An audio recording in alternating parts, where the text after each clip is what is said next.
Hey, everybody out there, this is Lance Adams here with you once again with the Beast Mode Killer Beatdown radio show here at WDRB Media, Charlotte, North Carolina. Glad everybody's here again. Thank you for tuning in once again for another fabulous show. Everybody in the studio today, we have another excellent guest. We actually have a wonderful political candidate. Her name is Ms MIKO Pickett, running for the 57th District of the South Carolina House of Representatives in South Carolina. MIKO, how are you doing today? I am doing just fabulous and so happy to be here today. Thank you so much. It is my pleasure to have you here. It really is. Again, this is Ms MIKO Pickett down there from Marion County, but I know that you are also from the big city of New Jersey. Or the big state, rather. The state of New Jersey, but a teeny little city named Lindenwold, New Jersey. So for my friends out there from Lindenwold, hey. Wonderful. So everybody out there from Lindenwold, New Jersey, y'all go in and show y'all love over here for Ms MIKO Pickett. So MIKO, thank you again for coming on the show. Thank you for driving up because you do stay in Marion County. And she actually drove up here all the way to Charlotte, North Carolina to be on this actual show. And I thank you for your time. I thank you for just thinking enough about this show to actually come out here and be on it. So Ms. Pickett, tell me about you. Tell everybody out there about Ms. MIKO Pickett and just let them know who you are. Sure. So, who am I? You know, I get that a lot these days, right? Right. I do. And I am just a very basic girl from New Jersey. Okay. Who met and married the man of her dreams, and he happened to be from Mullins, South Carolina. Big city of Mullins. Yes. And we've been married for a long time. Okay. I met him in that McDonald's parking lot, and every day since then we've been together. Really? Every day, and so we've been married for 34 years. Excellent. So McDonald's does have some magic. Yes, it does. The parking lot. No endorsements. It's a parking lot. Absolutely. You know, and so we have 4 children. Wonderful. And our oldest is 33, and we have 2 grands and a daughter-in-law. Excellent. Our second oldest is 31, and they live. So my oldest is actually right here in Charlotte, and then my second oldest is in Chicago. Okay. And I have 2 children still in college. They're 20. Well, I guess they're adults, right? 20. He'll be 21, and she's 19. Excellent. Yes. So, you know, you have definitely a wonderful family. You know, you have kids that are grown doing wonderful things. You know, you met your husband in the wonderful town of Mullins, South Carolina, in a McDonald's parking lot. Again, no endorsement, she said. McDonald's parking lot. But, you know, you can find love anywhere, That's even right. under the golden arches. Yes. So you definitely put that in there. Okay. So, MIKO, one of the things I know a lot of people want to know is that, you know, why are you running? Mm-hmm. Why are you running? You know, you actually was a successful IT executive, okay, and you did, you know, wonderful things with that. And your husband runs a successful nonprofit, mm-hmm. and y'all actually, you know, came together and started doing stuff for a lot of people to be able to help out. So you are taking, you know, kind of not say a leave of absence, but you've seen that there is something that is needed mm-hmm. for you to truly go into public service on a state level and get into the political arena to make change. So tell me what actually prompted that for you to actually do that. Sure, you know, and it's been a journey. And not a journey that I had planned for myself. Right. Because like, as you said, you know, I had a very successful career in Yes. IT. I was an executive. And back in 2016, we had renovated the family home. So we redid it, you know, from the bottom up. And it was in Mullins. And so our plan was we were going to have this great place in this great town, and we're going to be able to go to the beach, have family gatherings there. Nice. You know, it was a wonderful second home, so we thought. And and then that was in May when we had finished, and we had a big part. We like to celebrate. Absolutely. So why not? So we entertained. So we had all of our friends over to see the work that we did, and it was just a wonderful time in life. Very good. And then November hit. October. In October of 2016, that same year, Hurricane Matthew came to our town.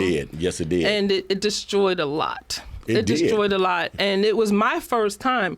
Let me tell you, if you're out there and if you've never experienced a hurricane, it's unbelievable. Right. It's unbelievable. You're talking about, you see a power line down. How about every power line down? That's right. We were without power for a week. There was famines. The mosquitoes famines came in. Right. But what I saw in that was just a wonderful sense of community.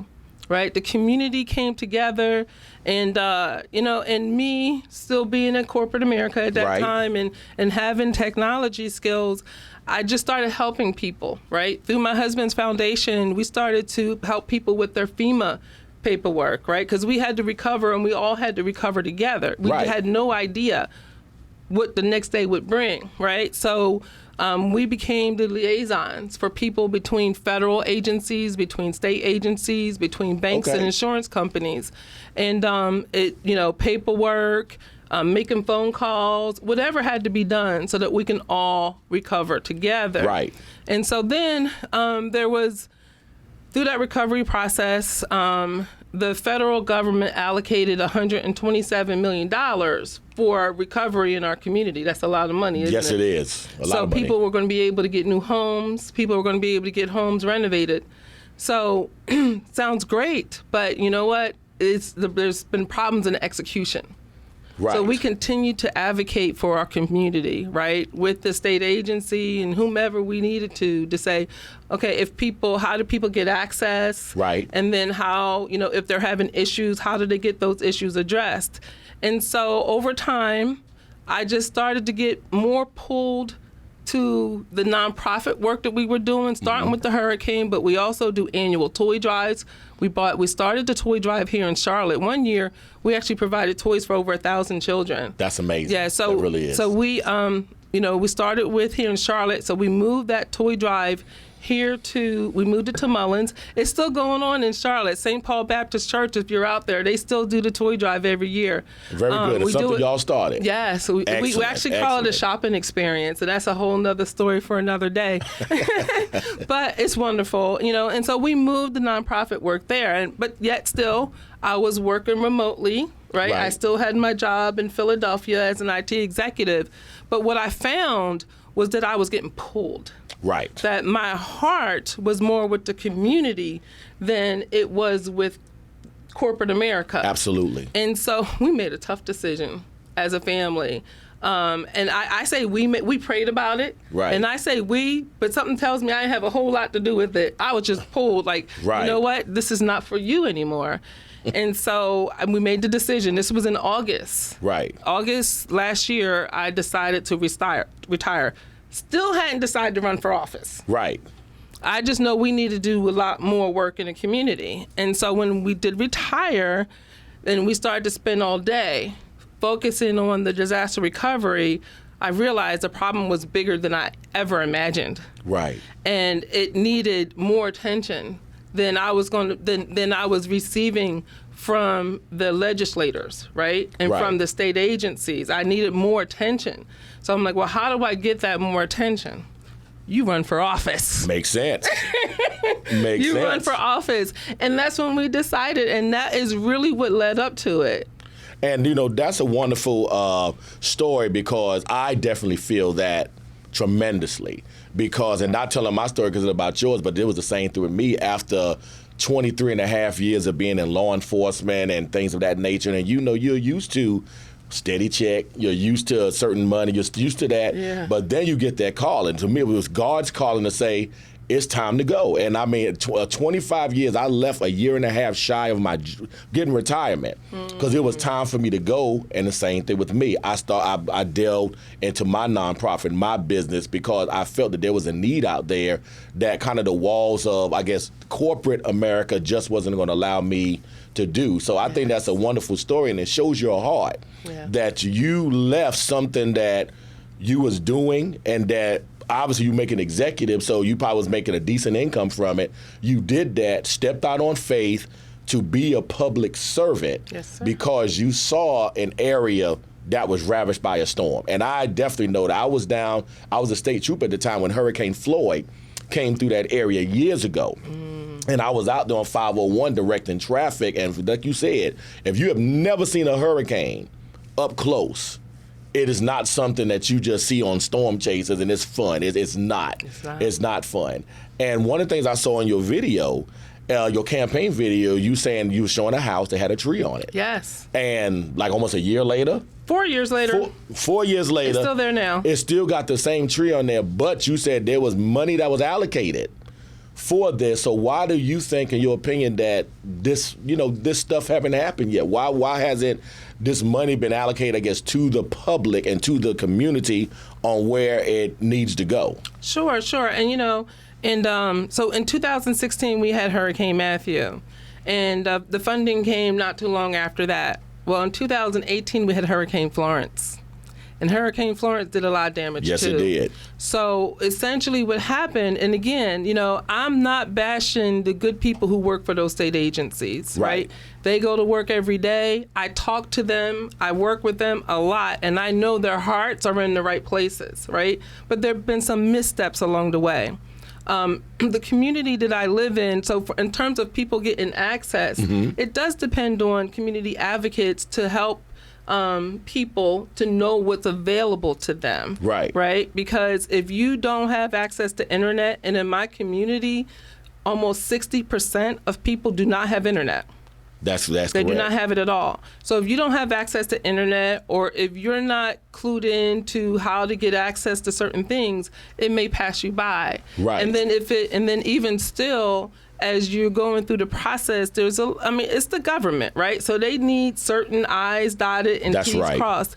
And I will say this, the program is great. You just have to follow their process to the T, right? Now, where there is an issue is when people get a new home, for the most part, they're loving their new homes. Right. There's some things that I wonder why they do. Like, why would you put a new home on the same location where it flooded before without fixing the flooding issue? Absolutely, because the same thing going to happen. Right. Why don't we address the drainage issues that we have in our town before we start putting new homes down? So some of that I don't understand. But for the most part, people who get brand new homes, they're happy with it.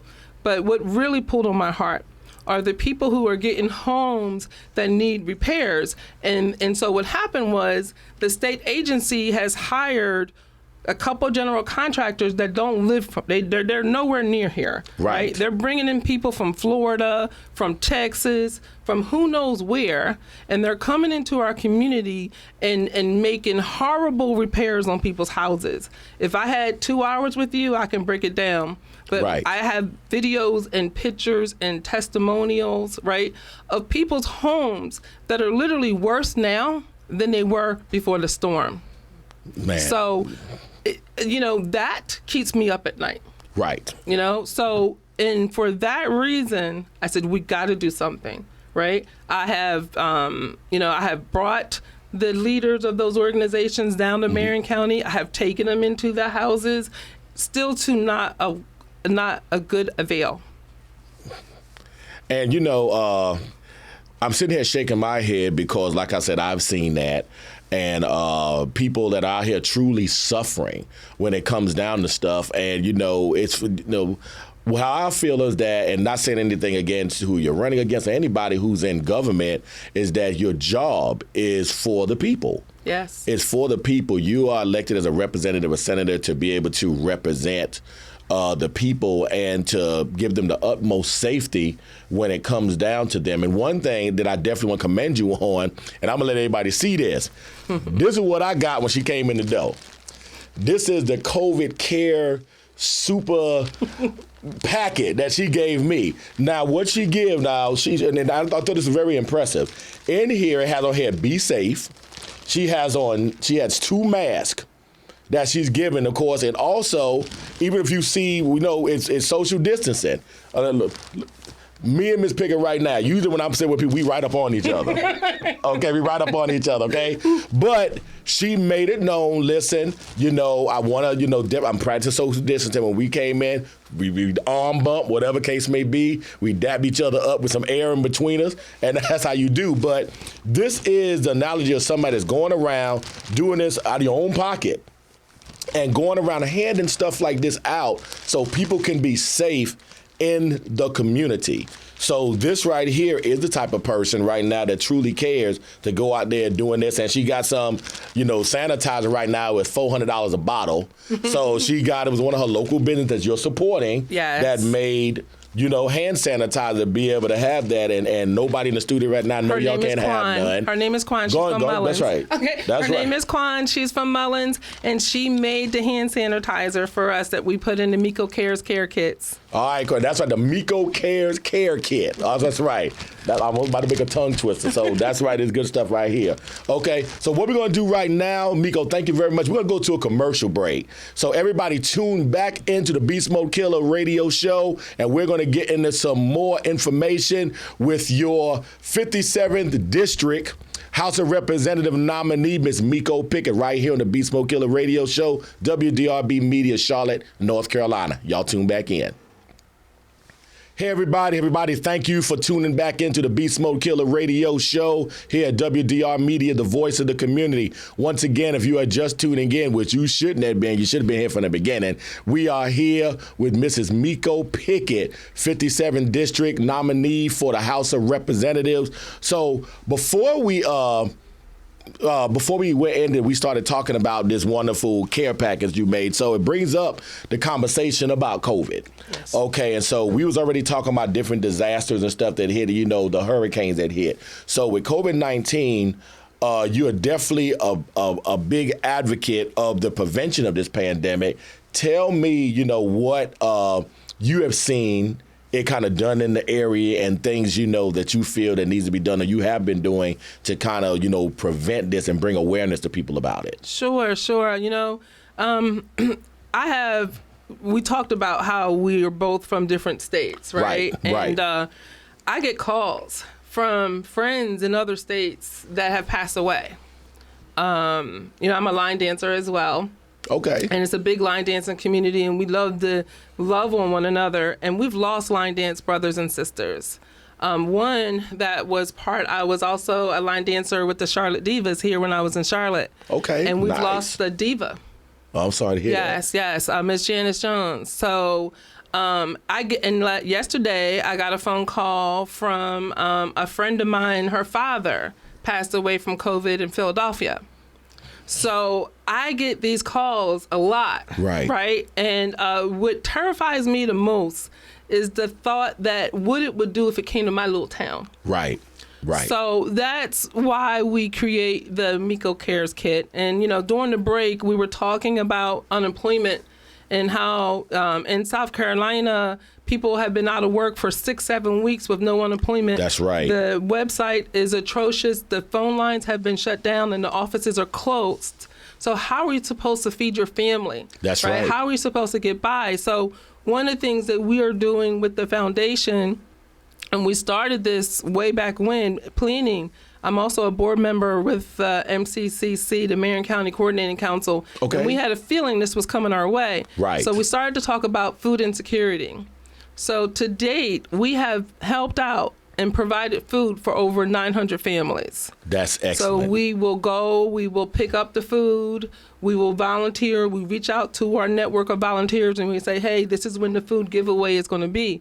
And I tell you, and it's risky because it's a lot safer to be in your house. Right. Than outside of your house, packing food and picking up food. But it's something that absolutely has to be done at this time. Absolutely. And like I said, I applaud you for doing wonderful things, and you're definitely out there, boots to ground, doing things. So another question I have, Marion, that county got different ethnic groups, different ethnic. So based upon, the ethnic makeup of the area, what do you feel are some of the challenges that exists, from being someone who's newly elected, to the House of Representatives, as a result of the ethnicity that's down there, that's represented? Yeah, and so, you're right. Our district is definitely racially diverse and ethnically mixed. And I consider that and that's an opportunity, right? We're all in the same boat. You know, my platform is disaster recovery, one. The second thing is increasing minimum wage. And the third thing is broadband access to all. And the one thing about those issues is they don't know a race, and they also don't know a party, right? They don't know Republican or Democrat. We're all in this boat together. Absolutely. And I draw on my background, right? Because the way I grew up, we talked about me being from New Jersey, this Jersey girl, and the town that I grew up in was racially diverse. Okay. And my kids went to racially diverse schools. And I went to racially diverse school. And matter of fact, I'll tell you a quick story. When I went to a private school, right up the street from us for a couple years, and there was 2 African Americans in that school. Really? Yeah, so and I was the first African American female in that school. Okay, you made history. I sure did. So let me tell you. So guess what? So I went, and then the next year, the numbers doubled. Really? It was me and my brother, the other guy and his sister. Right? So, you know, so here's the thing. I think what makes us different, there's more about what makes us similar than what makes us different. Absolutely. And when I'm in the State House, I will represent every single member of my community the same way with the same vigor. Absolutely. And like I said, I think that's good. And one thing you pointed out, you said that, hey, we're all one people, you know, and we really are. And as being someone who be elected, you know, to the State House, I think that is very much needed. And I think even with that mindset, you know, that could actually push into other people's thinking of you know, the same thing. Listen, we have to serve the state of South Carolina as a whole. Because when one person's suffering anything, there's always other people that's going to suffer. You know, it doesn't matter about race, sex, whatever case may be. Somebody is suffering their own way, and you can't put some sort of determination on how much certain people or things suffer, because suffering is suffering. That's right. When it comes down to an individual person, in their mind, they're suffering, and there's no real scale to, you know, put it out there. It really $7.25 an hour minimum wage. And it's been $7.25 for 12 years. That's suffering. That's suffering. That's suffering. Right. That's suffering. And that's not right. That's a South Carolina problem. There's a bill in the legislature right now that went to committee that could fix it. Right? So I plan on, you know, raising awareness. Right? Because, yes, my community suffers from 26% poverty, but I actually did some analysis looking at what poverty meant. Right? And poverty for one person, if you make $8.62 an hour, and this is according to our own Health and Human Services Department, that's poor. That's for one person. If you got a family of 3, you need to be at $13 an hour. Right. And that's based on South Carolina cost of living. Correct. It's completely different in another state. So, you know, I'm out there to raise awareness. A lot of people I talk to, they know that the minimum wage is low, but they didn't know it was 12 years. Right. Time flies. It sure have. And even right now, if y'all look at her shirt, it says increase the wages. She's been good enough to actually give me a shirt here and all 3X. That's right. Increase the wage. Yes. So definitely, and on here it has hashtag MIKO Cares 2020. Yeah. Okay, so I'm definitely going to be sporting my shirt here, you know, so I definitely appreciate you, you know, you giving me a shirt. I love gifts, y'all. I like to get stuff. So voting is going on. Yes. Okay, so let's talk about voting. And I know you said it started, what was it, Tuesday? Monday. Yes. Okay, when did it start? I mean, it started Monday. When does it conclude, and what do people need to go in order to find you? That's right. Okay, so with COVID, you know, we want people to be safe, right? So I think it's important to get out there and vote now. Don't wait until June 9th when there could be particular lines, or, you know, you could be, maybe you won't be as safe. So you have a couple choices. You can do, it's called in-person absentee in South Carolina. Okay. In North Carolina, they call it early voting. Right. So it's 17 reasons that you can do in-person absentee, meaning you can just go to your county office and you can vote right now. And some of those reasons are if you are over 65, if you're disabled, if you're a caretaker, if you have to work or you'll be on vacation. Okay. So if that and a bunch more reasons, if any of those reasons fit you, then you can go and you can vote now. Okay. And it's just like you were voting on June 9th, right? Wonderful. So I did that. That's what I did. Another way to do it, and we actually have the phone number and some steps on our website, is you can do absentee mail-in. Okay. It's not as easy, but you can do it. So you call a number, and for those of you that are on Facebook with us, we have the number posted on our Facebook site. You call that number, you request your application. Then when you get your application in the mail, you sign it, and then you send that application back. And then when the ballots are ready, they will mail you a ballot. You fill out your ballot, and you send that back. And then that's how you vote. Okay. Well, good. So y'all know everybody got to get out there and vote. MIKO Pickett State House. That's right. Go out there and find them. MIKO Pickett State House. Get out there and vote now. Do not wait, y'all. Get out there and vote. So, MIKO, with that, like I said, you already got your Facebook live going. We're here in the studio. So, definitely, I know that's the way they can contact you. What are some other ways they can contact you and ways that they can actually donate to your campaign? Yes. So, there's a couple ways. You can reach us on mikocares.us. That is our website. We're also on social, so we're on IG at @MIKO Cares. Okay. We're on Twitter at @MIKO Cares. You can also donate to our campaign by going to mikocares.us, or you can send us a Cash App to MIKO Cares. Does it sound like a theme? Oh, yeah. Well, you definitely got the MIKO Cares down. That's like all nines. Yes, MIKO Cares. That's right. So hashtag MIKO Cares. And we also, I've been taking a lot of phone calls, a lot of DM messages on Facebook, which I love. I'm finding every way I can to connect to the community. I can't do, the big, what I had planned to do, right? I can't go to churches. I can't have big stump speeches. So we're doing things like parking lot meetups, social distancing, right? So if you want to meet me, I want to meet you. Hit me up in the DM, let me know when and where, and I'll be there. And we can talk. Or I'm online every Monday too. Every Monday I'm live on Mondays with MIKO. I take questions and I provide information about whatever's going on with COVID or any information that I have that will be valuable. And it's not going to stop. When I'm elected to office, my plan is to bring transparency back to government, right? Excellent. I'm going to have quarterly town hall meetings. I'm going to keep my constituents informed in terms of what's going on in Columbia. They're going to understand what I'm voting and how I'm voting. Excellent.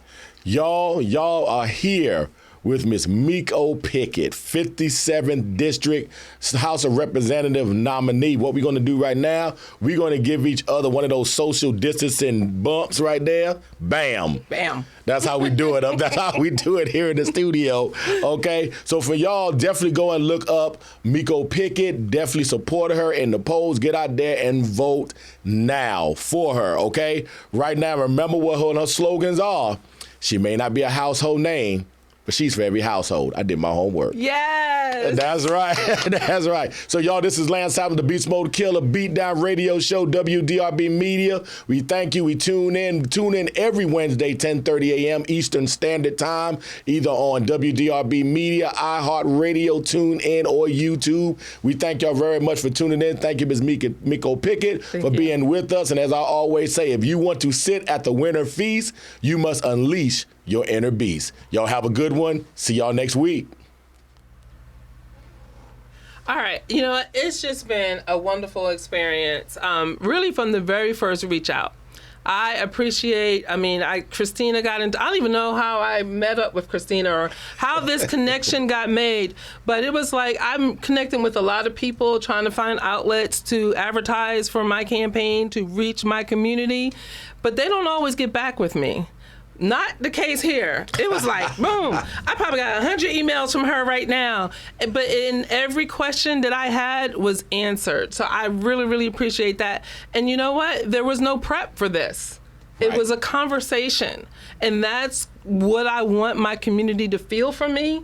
And I appreciate that. So it was very comfortable. Pleasure. From the moment we walked in the door, me and my team were just greeted just so wonderfully. It's been a great experience. And I'm looking forward to seeing it myself. Uh-oh. Wonderful.